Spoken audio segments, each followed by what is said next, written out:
everybody. Hi, everyone. Hi, I hope you have a lovely day so far. And so just a quick introduction. My name is Tu. I am a sustainability specialist at Pizza 4P's. And my name is Ron Fernandez. I'm the marketing director for Pizza 4P's.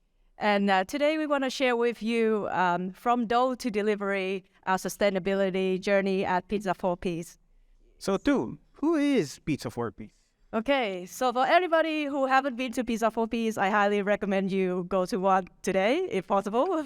But if not, we are established first in 2011, and we are a F&B business. With our first store was in Le Hân Tôn, Ho Chi Minh, and now after 11 years so far, we already have 37 locations of stores and hubs in across Vietnam, in Ho Chi Minh City, Hanoi, Hải Phòng, Da Nang, Nha Trang, and Vuong. We also have two overseas stores in Cambodia, in Phnom Penh, and we have over 2,649 partners, which is what we call for employees.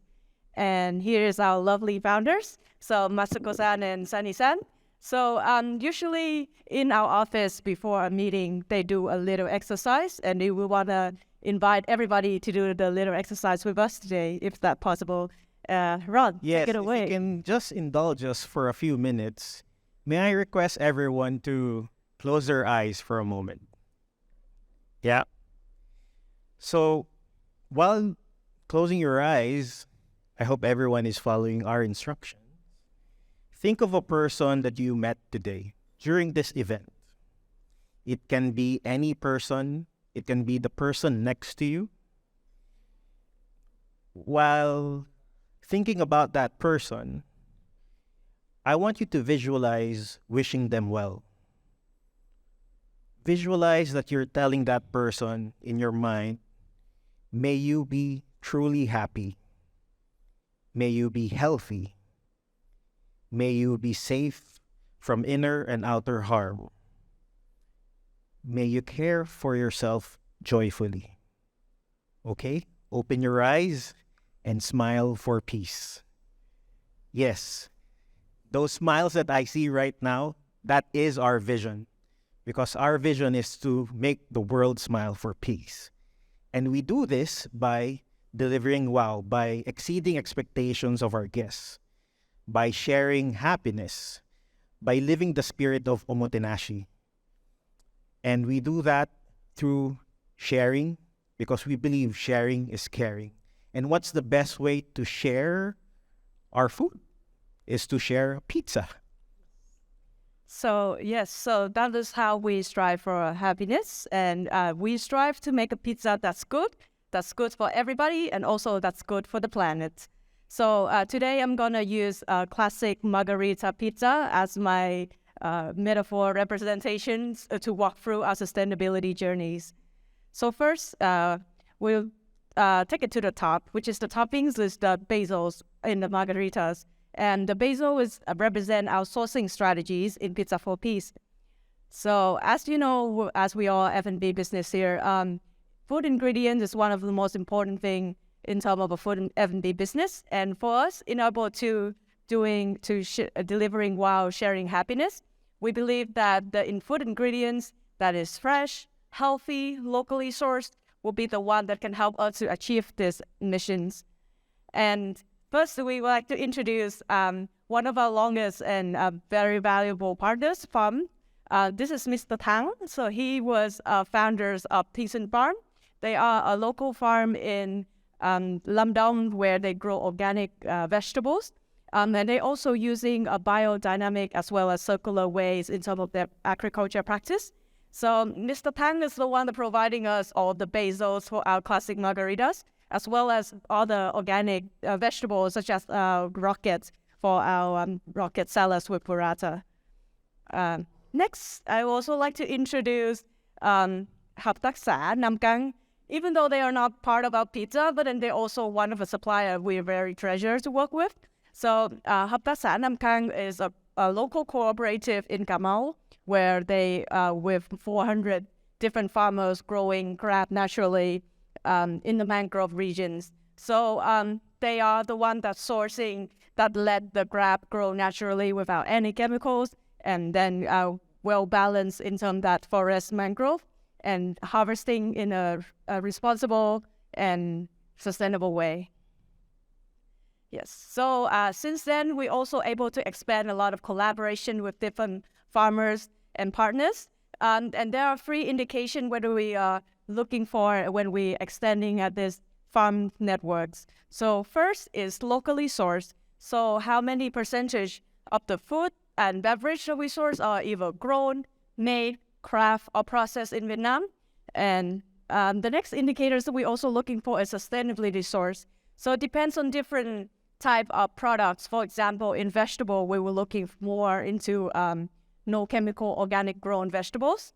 For meat and dairy, we're looking for a higher welfare, such as cage-free, crate-free. For seafood, we're looking for more responsible harvest. Apart from that, we also have another category called sustainability source with certifications. So this one is sustainability source, but there is a third-party certification for that. And the reason we have two different sustainability source categories, because we know that sometimes farmer, especially small farmer, cannot afford to have the certifications. And then we also want to encourage them to producing more organically and regeneratively. So that's why we, if they don't have a certification, we're happy just to come to visit their farm and audit and building connection with them. And as you can see here, every year we're using these three indicators to tracking our sourcing strategies. And for example, in 2021, our local sourcing is about only 51%. Our sustainability source is 9.3. Our certified sustainable is 1.26. So this number is more, we're not very actually proud with these numbers, but it is more of an indication for us to strive better every year to building bigger and better network with farmers so they can producing more sustainably. So next is actually the cheese that goes on top of the pizza. And pizza is not complete without cheese. And this actually represents the creativity of the company. It shows the artistry of our partners. It shows the human ingenuity. So when we started in 2011, it was very difficult to actually find cheese in natural cheese in Vietnam. Aside from the frozen cheese that you actually get from Europe or from the US. So, but for us to actually have the best quality pizza, it had to be fresh cheese. So, but the problem with fresh cheese is it had a short shelf life. So we decided to, why not make our own cheese? So introducing Keisan. Meet Keisan, our head cheese artisan.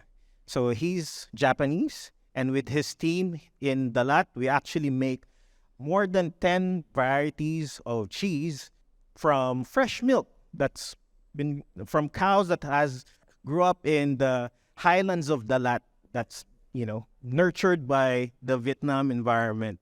And we actually use 5,000 liters of cheese per day. So that's a lot of milk. And if you guys don't know, the process of making cheese, only 10% of the milk becomes cheese. And 90% of it is whey, which is a liquid that's high in protein. Historically, whey, the liquid whey, was thrown away. So that's not a good way to use whey. I hope the interpreters know what's the difference of whey. But anyway, let me show you our whey. So we normally give it back to the farm. So to our farm partners, they will use it as feed for the animals, or they will use it as an organic fertilizer. The second way is we use it in our restaurants. So the whey is also the base for some of our beverage, like our beers. That's actually from the Lat Whey or the whey cider, but also our kombucha. So we also use whey for our kombucha. The other ways that we've been using it is also for our pizza dough. So our pizza dough, instead of using water, we will actually use our whey.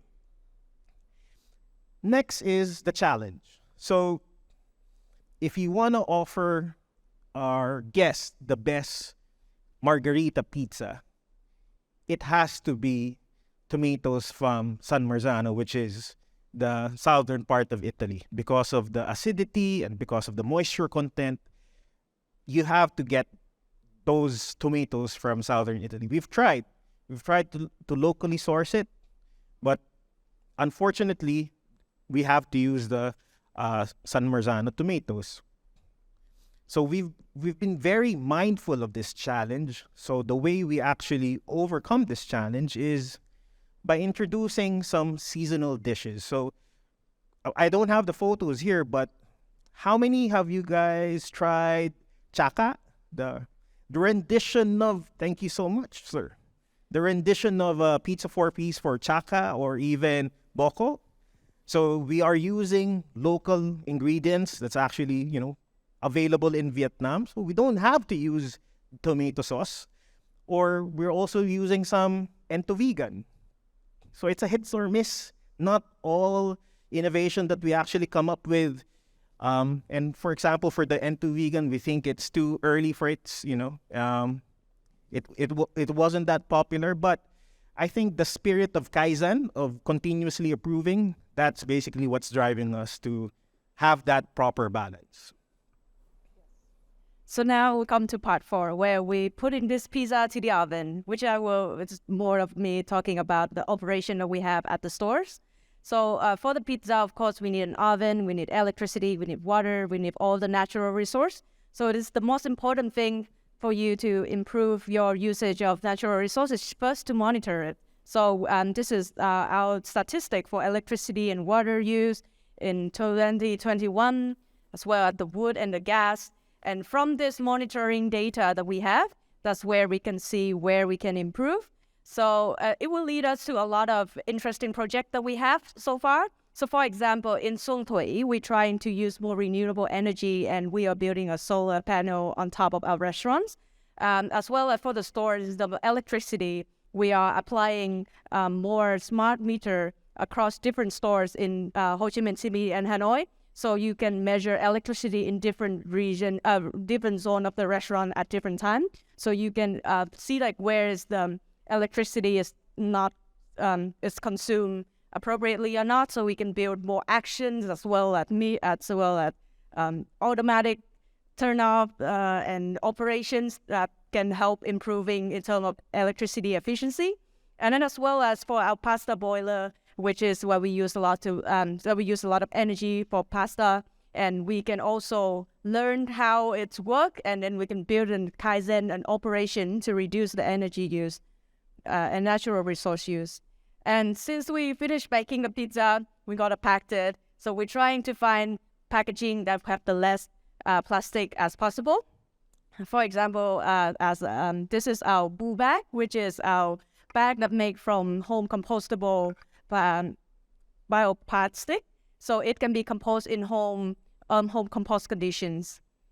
And also, when it's applicable, we hope to apply more returnable packaging. So this is in 2 years ago, we start our jar return program, where after you purchase our jars, you finish using it, you can actually return at our stores, and we give you incentive for that. So if you return 1 jar, you get 1 string cheese. You return 2 jars, you get another jars. So it's a very fun cycle of jars that you can have. And then we just want to have that little incentive to motivate people to start with reusable models. And after 2 years, we are very grateful for over 11,000 jars have been returned from our customers. And okay, so as we're talking about packaging, we'd have to talk about waste. So from that, we also do a lot of our waste audit. And as a F&B business, food waste is one of our majority of our waste. And it's lead us to a lot of very meaningful collaboration, like here with Viet Harvest, which is a social enterprise based in Hanoi. And they help us rescue all the high-value food surplus and redistribute to underserved communities in Vietnam. If the food then can also be composted. So this is a model in Xuong Thuy store in Ho Chi Minh by Yuma-san, our previous sustainability managers, built. So it will be the vegetable waste will be composed by earthworm, And the compost from the earthworm will be given back to the garden in Sum Thuy. So building a closed loop cycle. And in the last few years, we're opening more zero waste store concept, such as in Cambodia. There's 2 stores in Cambodia, both have a zero waste concept, and also 1 store in Vietnam, in Hickory, Ben Vuong. And this zero waste store concept is all about segregation waste at source. And then after that, we're trying to maintain and process it, the materials, so it can be given to different crafter, communities, recyclers, for example, plastic peoples, to help us building furnitures and adding value to those materials that one consider as waste.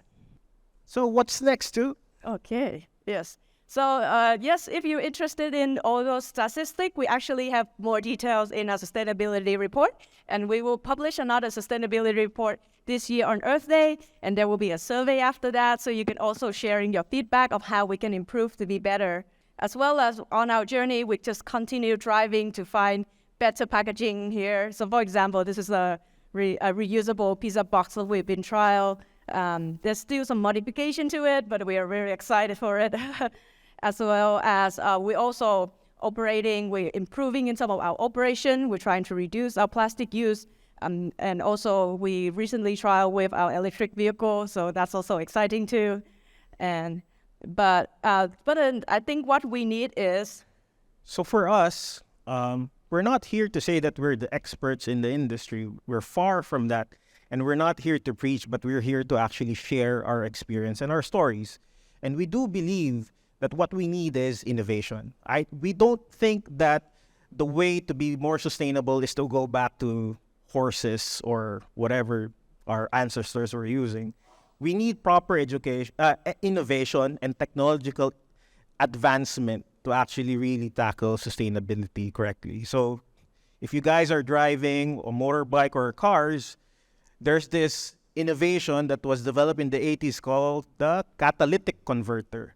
So because of that, we are still maintaining to have less harmful gases from our automobiles or our motorbikes.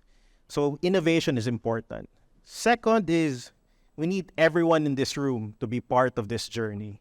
Because if you're not part of the solution, you're part of the problem. Thank you, sir.